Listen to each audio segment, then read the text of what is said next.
आशा studio में आपका स्वागत है। मैं देवी जी का एक चहका गीत गाने जा रही हूँ। किया बूढ़ भइलु ये देवी मैया, किया थकले बलवा हो कि कहवा तू न हेल गवलू ये तनी देर हो कि कहवा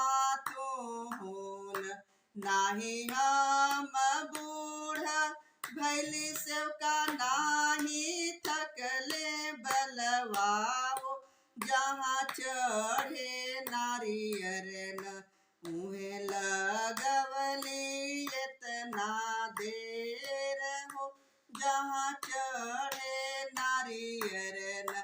किया बूढ़ भैलू ये दुर्गा मैया, किया थकले बलवा हो कि कहवा तू न हेल गवलू इतना देर हो कि कहवा तू न।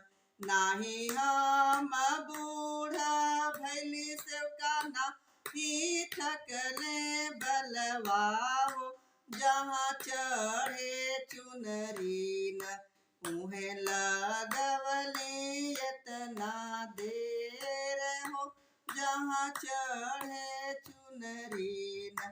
किया बूढ़ भैलु विंध्यश्री मैया, किया थकले बलवा हो कि कहवा तू न हेल गवलू इतनी देर हो कि कहवा तू न।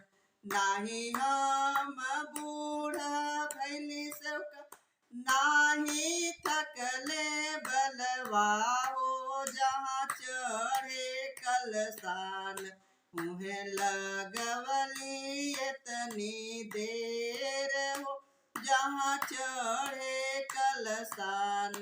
किया बूढ़ भैलू सातो बहना, किया थकले बलवा हो कि कहवा तू न हेल गवलू इतनी देर हो कि कहवा तू न। नाही हम बूढ़ा भैली सेवका, नाही थकले बलवा हो जहाँ चढ़े फलवान उहे लगवली इतनी देर हो जहाँ चढ़े फलवान। बोलिए सातों देवी की जय। धन्यवाद।